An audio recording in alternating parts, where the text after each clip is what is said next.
Greetings, Soulswind here, and welcome to Let's Play Development Series number 2, Let's Play Kubifaktorium. This game first came out on Steam platform 3rd July 2019. It is published and developed by Mirko Seithe, and it is currently in early access. It's a colony simulation and strategy game, and we will be producing resources, acquiring resources from the surroundings and the environment. We also need to handle the logistics related to transporting resources from one location to another. Also, there will be production chains where you will need to process raw materials or raw resources into intermediary resources that will then be a component to produce something else. As you can see here, it's voxel graphics, simple but pleasing to the eyes. In my first run through the game, I played it on version 3.3.0. The current version in this recording is 3.4.4, and you can see at the bottom left corner of the screen, it is in early access 18 May 2021. Since this is a Let's Play development series, I do some bits of research, but the amount of research varies. I do know a little bit about the game already. However, we are still going to start with the tutorials. You'll see all these check marks here. If I can remember correctly, the check marks will be missing when you first install and run the game. And as you complete each tutorial, the check mark will be checked on the item that you've completed. So let's go into tutorial basic colony, practice the basics of production and colonist management. There are some tips here. You can clone an existing building by holding the Alt key and clicking on it.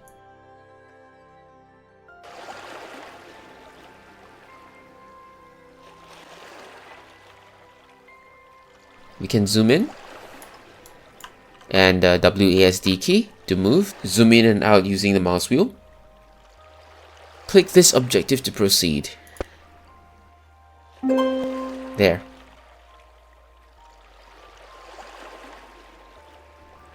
Alright, now the camera. Move the camera using WASD key. It's already grayed up because I just already moved the camera. Zoom the camera using the mouse wheel or home and end key. So I'm now pressing the home and end key. Unfortunately, it seems to have like stop marks where you zoom. So it's not like a smooth zoom. Like there's different zoom degrees and it's not a fully analog in a way. Like maybe this is 70% zoom, this is 50%, and this is 30%. So there are milestone zooms or something like that. Anyway, Q and E.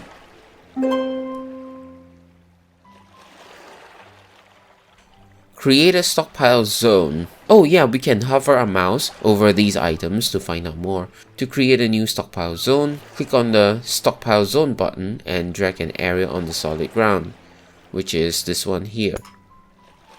So we can put a stockpile by the ship. There. Link the ship to the stockpile. To link the ship to the stockpile, left click on the ship and then right click on the stockpile. Your colonists will automatically fill the stockpile with matching items from your ship. Select and click. Set stockpile to accept all items. To do so, we need to select the stockpile and click on the accept all button in the type selection panel in the bottom right. So here, item types, and then we click on accept all. This one. There. Unload your ship. So we just have to wait. Wooden log unlocked. So we can build something, we can craft something, I guess. When we get something, we unlock some buildings that we can build. So like we got the wooden log, we can build the torch and whatnot. We get the rock, we can build bonfire. Now let's wait a little bit more.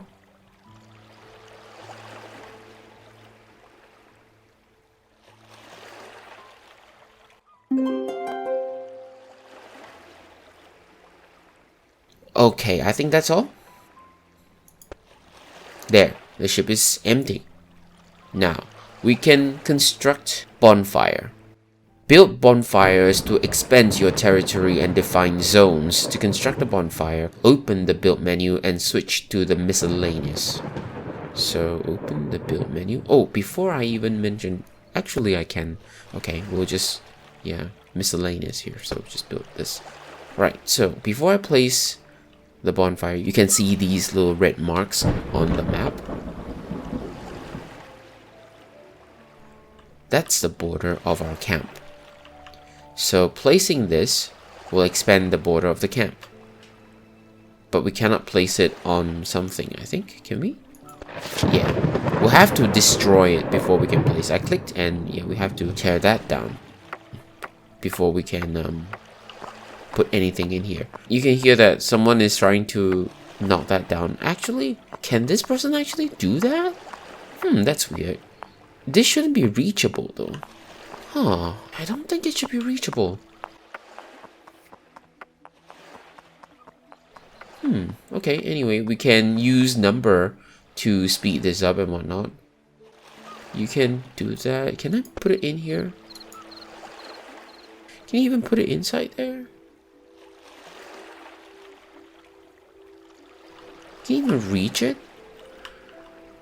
Wait, whoa. Okay, that's a little bit strange. Why are you able to reach it though?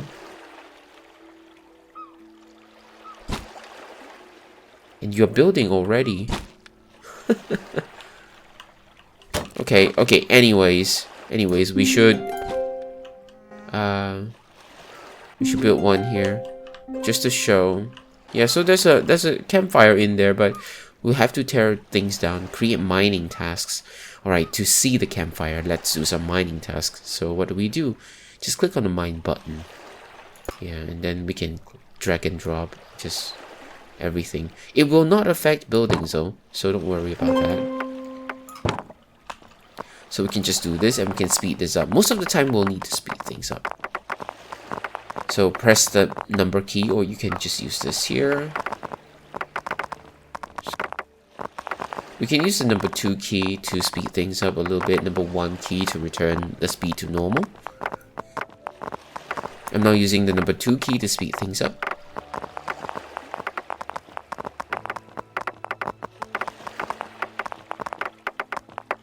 We also need to construct a well. So to do that, we need to build a well. And that's good enough. But we also need to task villagers or colonists to work on the well. So I can put it here, I guess, and then have a separate stockpile for the water. In order to task people to take the water, you can just link the water to this stockpile, and this one will accept water, so they will take water and they'll put it here. So if you don't want too many people working on this or working too long on this, what you can do is to reduce the size of this. Also, you can go into advanced management, but that will be later. So we need to create farm zones. Let's take a look at the farm zone. See? Just click on this icon here. See? Click on the farm zone button and mark an area on the fertile ground. At least 12, is that it? 12 tiles? Wait, hang on. At least 12 tiles to be farms. 12 tiles? No. I remember I could make it 3-3. Yeah. Okay, it's not necessary for it to be 12. But you can make 3 different plots or 4 different plots for that. There.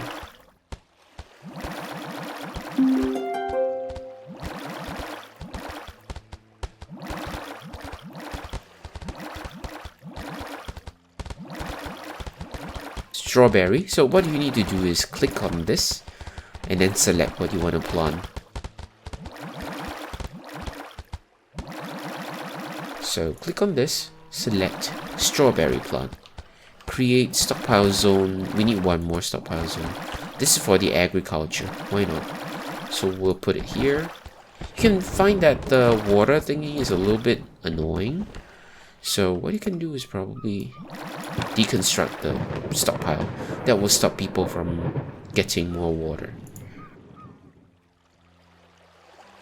Now we need to link the strawberry farm to the... We need to construct a basic workplace. Basic workplace, okay. We'll put it here. And then we need to set production to wooden board. And then create another stockpile zone for this. 2-2. No, 3-2. Good enough. Unfortunately, I forgot to rotate this, but it's okay. Expand your territory to recruit them. Some of the castaway want to join us. So we can zoom out and we can see that there are something... Oops, sorry. There's something here. I think we need to expand the territory to here. Recruiting flag. So to make people join us, we gotta expand to here.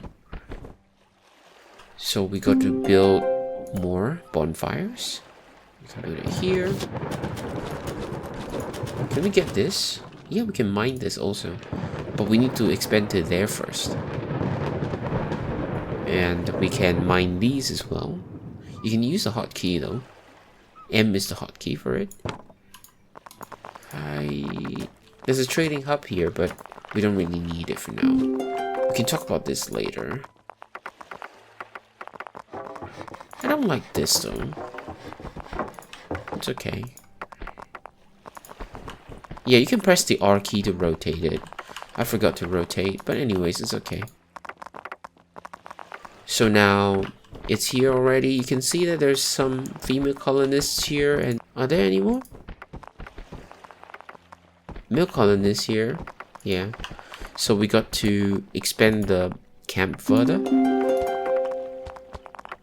And they go to different levels. Should I cover it now? Like this information now? Maybe not now. It's already very overwhelming. So we've learned how to mine, we've learned how to build stockpiles, we've learned how to connect one resource building or one resource production or whatever building to another so that you can transfer resources or store items newly harvested.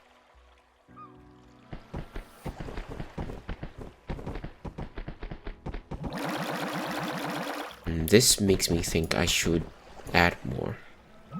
Okay. If you add it like this, it's going to be a different stockpile. So what you can do is you need to have at least one block of the stockpile on an existing stockpile. That would allow you to expand the current stockpile.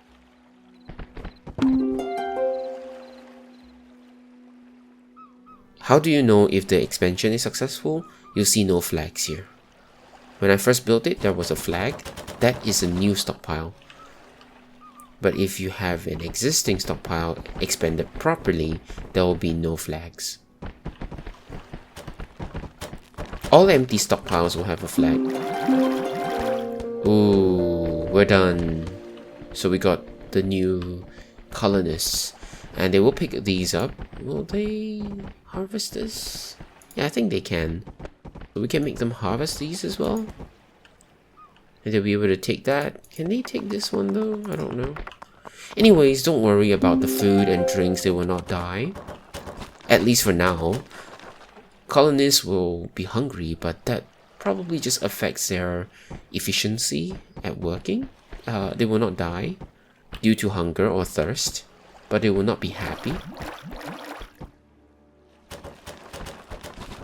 As you can see here, they have happiness and whatnot. So you can see here, providing drinks will make them more happy and productive. Same. When they're hungry, they will automatically search for something to eat, and providing food makes them more happy and productive. We need to provide the colonists food and drinks, and also shelter, etc.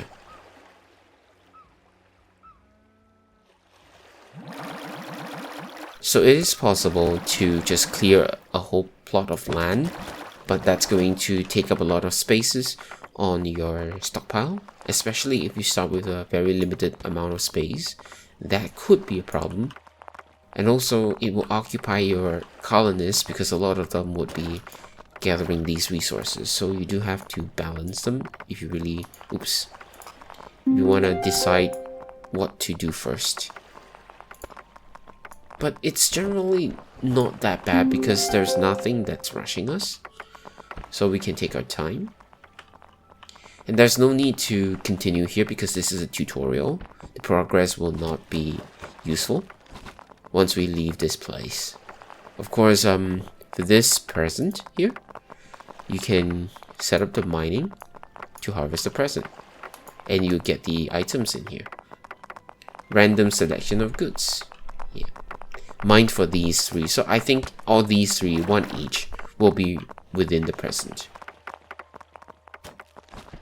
Yep, so that is tutorial 1. Let's leave the island. There. There's a summary of what happened in here. And I think we can click on next tutorial.